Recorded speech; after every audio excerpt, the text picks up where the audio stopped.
GURPS Módulo Básico Personagens. Regras do GURPS, 4ª edição. Episódio 14, capítulo 2, Vantagens. 4ª interação, lista de vantagens. Uma produção RPG Next. Fala pessoal, estamos aqui mais uma vez para mais um novo episódio do Regras do GURPS. Dessa vez, nós vamos continuar com a lista de vantagens. Vamos lá! Ambidestria é uma vantagem de 5 pontos. O personagem que tem ambidestria, ele pode usar bem as duas mãos independentemente. Ou seja, ele não tem o redutor de -4 de DX por estar usando a mão inábil. Lembre-se que isso não significa que ele pode fazer mais de um ataque por turno. Para isso, ele precisaria de um ataque adicional, que é uma outra vantagem. Ampliador de mana. 50 pontos por nível. O personagem ele irradia energia mágica ou mana. Cada nível de ampliador de mana, 2 no máximo, aumenta em 1 ponto o nível de mana local, mas apenas para as pessoas ou objetos com os quais ele estiver em contato. Se mais de um personagem com essa vantagem puder aumentar o nível de mana, aplique apenas um maior valor e não acumule os efeitos. O mana é a energia que é utilizada para os magos fazerem as magias. Ela é uma energia que está num local e nós vamos falar mais sobre ela quando formos falar das magias. Isso não significa que quem tem essa vantagem de ampliador de mana possa fazer magias. Para isso, ele precisa ter aptidão mágica.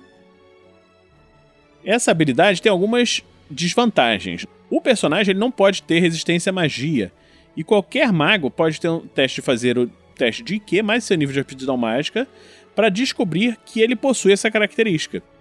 Em algumas campanhas, isso aí pode forçar o personagem a se esconder. Os magos podem vir atrás dele. Ampliações especiais. Ativada ou desativada à vontade. O personagem é capaz de desativar esse poder a fim de privar os inimigos feiticeiros de seus benefícios. Ou simplesmente para se esconder. É mais 100%.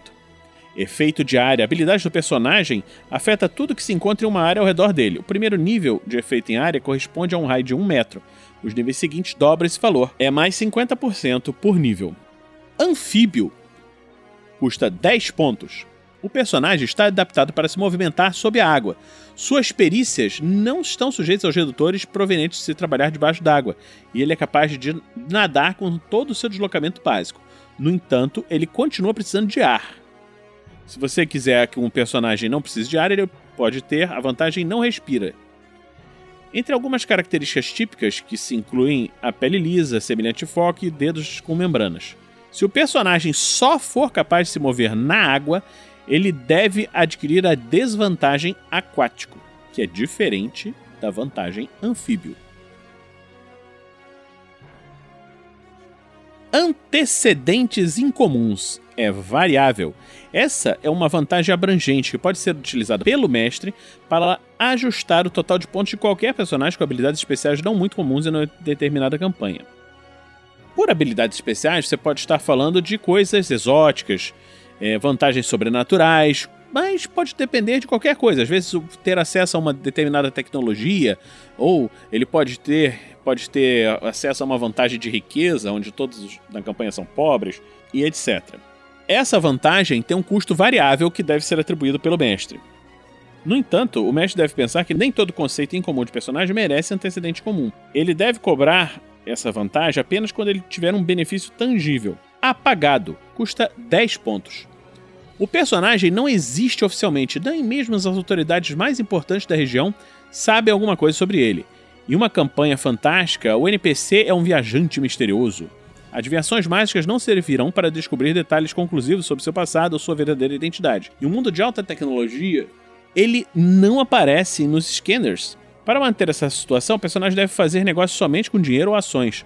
Cartões de crédito ou contas bancárias precisam ser fantasmas ligados a um código, e não uma pessoa, como por exemplo uma conta na Suíça, ou comprados com uma identidade temporária, que é uma outra vantagem.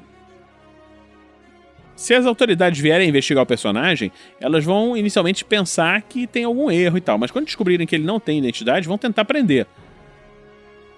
E se o pegarem, ele vai ter que passar por um longo interrogatório. Aparência. Aí você tem que voltar quando nós falamos no outro podcast sobre a aparência. Apetrechos. 5 pontos por apetrecho. O personagem parece ter sempre em mão exatamente o que precisa. Para cada nível da vantagem, uma vez a cada sessão de jogo, ele pode sacar uma pequena peça de equipamento que por alguma razão estaria carregando consigo. Esse apetrecho permanece indefinido até ser revelado. Ele nem aparece no jogo até ser sacado, então não pode ser danificado, perdido, roubado. O apetrecho tem que ser suficientemente pequeno para caber num bolso ou numa jaqueta comum e atender a um dos seguintes critérios. Um objeto que o personagem tenha comprado, mas que o jogador não declarou especificamente que estava sendo carregado. Exemplo, se ele tiver uma pistola e for emboscado enquanto dirige até a igreja, o personagem pode sacá-la, mesmo que a polícia tenha revistado seu veículo 5 minutos antes e não tenha achado a arma. Um objeto que o personagem provavelmente possui e que está de acordo com o conceito do personagem, mas que é pequeno ou insignificante o bastante para não estar especificado. Por exemplo, é bem possível que um policial tenha uma chave extra das algemas ou que um mago tenha alguns olhos de salamandra. O mestre tem a palavra final sobre o objeto, mas deve ser tolerante se o item está de acordo com a história do personagem. Um dispositivo barato e amplamente disponível no nível tecnológico do personagem. Por exemplo, se ele precisar acender o pavio de algumas bananas de dinamite, o personagem pode sacar uma caixa de fósforos, que funcionará mesmo se ele tenha acabado de tomar um banho no riacho involuntariamente. Cada apetrecho disponível para o personagem durante uma sessão de jogo, máximo de 3, custa 5 pontos. Lembre-se que essa habilidade não é realista, e é possível que o mestre queira limitá-la ainda mais, ou até mesmo proibi-la em uma campanha realista. Desenvolvedores e apetrechos. O personagem com as vantagens de desenvolvedor, ou gadgeteer, tem mais liberdade de ação. Além dos objetos usualmente disponíveis, um desenvolvedor pode especificar que seu apetrecho é uma de suas criações, que continua tendo de ser pequena. Em vez de sacar uma bugiganga que já existe do bolso, um desenvolvedor pode usar seu apetrecho para construir qualquer coisa que necessite. Ele ainda tem de possuir ou encontrar os materiais adequados e saber todas as perícias necessárias. O mestre deve fazer em segredo um teste contra a perícia relevante do personagem com uma penalidade de -2 ou mais. No caso de fracasso, o dispositivo não funciona, mesmo assim o apetrecho se desgasta, ou seja, ele gastou a vantagem. No caso de uma falha crítica, o equipamento falha de maneira absurda. Aptidão mágica. Custa 5 pontos por aptidão mágica 0 e depois 10 pontos por nível. O personagem é um adepto de magia, e essa vantagem está dividida em níveis. É possível adquirir a aptidão mágica 0 antes de comprar os níveis mais altos. A aptidão mágica 0 representa uma consciência mágica básica, um pré-requisito para se aprender magia na maior parte dos mundos. O mestre faz um teste de sentidos, quando o personagem vê um objeto encantado pela primeira vez e outro quando ele o toca. No caso de um sucesso, o personagem sabe intuitivamente que o objeto é encantado. Um resultado de 3 ou 4 também diz se a magia é benéfica ou perigosa, assim como sua força. Personagens com aptidão mágica não têm direito a esse teste, ou seja, para você encontrar pela primeira vez um objeto encantado e saber se ele é mágico e tal, você precisa ter pelo menos aptidão mágica 0. Aptidão mágica 1 ou mais. Níveis mais altos de aptidão mágica tornam muito mais fácil o aprendizado e a utilização da magia.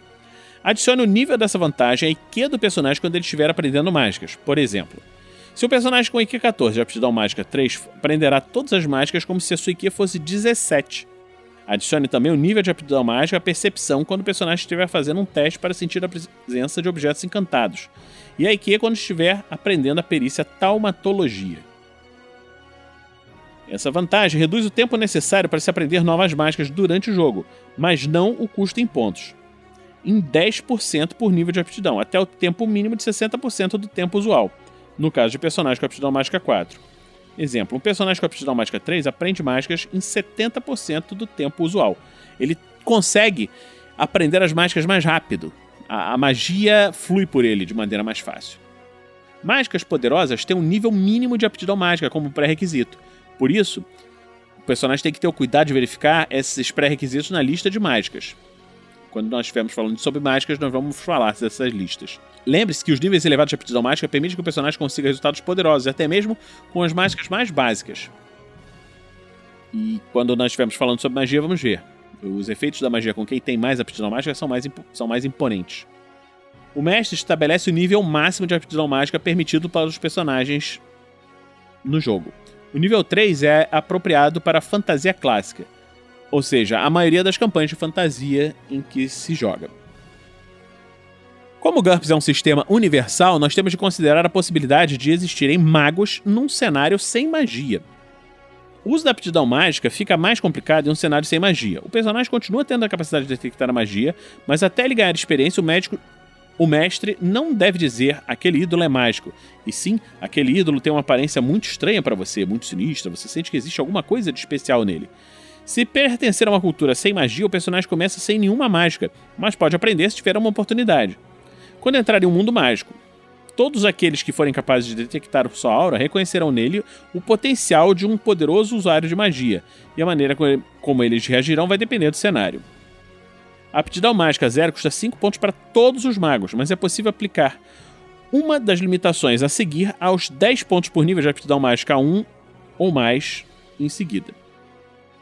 Limitações especiais. Lembrando, essas limitações só são aplicadas aos níveis seguintes. O nível 0 é sempre 5 pontos. Canção. O personagem tem que cantar para fazer as magias. Ele nunca fica isento de ter que falar durante o ritual, mesmo nos níveis mais elevados. Isso aí, depois de quando nós formos falar das regras de magia, nós vamos ver que o mago, para fazer magias, ele precisa fazer um componente gestual, um componente verbal, e conforme ele for ficando cada vez mais poderoso, cada vez mais hábil na magia, ele pode ir cortando essa necessidade. Só que o mago que tem essa limitação de canção, ele não pode, mesmo com níveis muito elevados, prescindir de cantar. Isso aí é bem interessante se você estiver fazendo um bardo, por exemplo, um bardo mágico, e essa limitação custa menos 40%. Dança. O personagem tem que estar livre para realizar movimentos com o corpo quando for fazer mágicas. Ele nunca fica isento de ter que realizar movimentos durante o ritual, mesmo nos níveis mais elevados, da mesma forma que nós falamos agora para a canção. Mas ele não precisa falar nada para fazer suas magias, ou seja, mesmo nos níveis mais básicos, ele pode fazer todos os seus rituais mágicos, fazer todos os rituais necessários para fazer suas magias apenas com movimentos. Isso daí é uma limitação de menos 40%. Manifestação diurna. O personagem só é capaz de utilizar seus poderes quando o sol está no céu, uma média entre 6 e 18 horas. Durante os eclipses, ele não tem poderes. Os efeitos de outros eventos astronômicos ficam a critério do mestre. Quando o sol se põe, o personagem deixa de ter habilidades mágicas, embora sua aura ainda revele que ele é um mago. Ele continua com seus poderes quando se encontra dentro de edifícios, em lugares subterrâneos e assim por diante. O que importa é a posição do sol. Com essa limitação, é possível saber automaticamente se o personagem estiver acordado quando falta 1 minuto para o nascer e o pôr do sol. Também é uma limitação de menos 40%. Manifestação noturna. O personagem é capaz de utilizar seus poderes apenas quando o sol não está no céu, em geral entre 18 e 6 da manhã. Quando o sol nasce, o personagem deixa de ter habilidades mágicas, da mesma forma que na manifestação diurna, só que nesse caso noturna. Ele sempre vai saber onde está a posição do sol e tem sempre 1 minuto, exatamente do mesmo jeito que o outro. Isso daí é uma limitação de menos 40%. Manifestação obscura. O personagem só é capaz de utilizar seus poderes na escuridão. Independente da hora do dia ou da noite, qualquer iluminação maior que uma vela ou das estrelas o priva de suas habilidades, embora sua aura ainda revele que é um mago. É menos 50%. Musical. O personagem tem que se utilizar de um instrumento musical a fim de fazer mágicas, e elas nunca podem ser feitas em silêncio. Olha aí o bardo de novo, menos 50%. Solitária. As habilidades mágicas do personagem sofrem uma penalidade de menos 3 para cada ser inteligente a menos de 5 metros de distância do lugar onde ele se encontra, e de menos 6 para cada indivíduo que o estiver tocando. Como uma compensação parcial, o personagem tem direito a um teste de IQ para perceber a qualquer momento se uma criatura inteligente entrou ou saiu de uma área de 5 metros de raio em torno dele, mas isso funciona apenas para uma pessoa. Se já houver alguém próximo a ele, o personagem não notará a aproximação de outro indivíduo. Menos 40%. Uma única escola. A aptidão mágica do personagem favorece apenas as mágicas de uma determinada escola, além da magia recuperar a energia, que é uma magia especial. Quando nós formos falar das magias, nós vamos ver. O personagem aprende as mágicas de outras escolas como se não fosse um mago e consegue fazê-las apenas em áreas de alta intensidade de mana, mas ele pode considerá-las como pré-requisitos para as mágicas de sua própria escola. O personagem não é capaz de detectar objetos encantados, a menos que eles contenham pelo menos uma mágica da escola dele. Nesses casos, ele faz o teste normal da detecção quando pela primeira vez olhar e tocar o objeto. É menos 40%. Então nós falamos um pouco de algumas vantagens nesse episódio. Se você gosta de nosso trabalho, continue acompanhando a gente no RPG Next. Você pode nos apoiar na campanha do Padrim, em www.padrim.com.br/rpgnext. Na próxima semana, nós vamos continuar com a lista de vantagens. Espero que vocês tenham gostado e fiquem aqui conosco no RPG Next. Regras do GURPS, 4ª edição. Músicas por Kevin MacLeod e Scott Buckley. Uma produção RPG Next.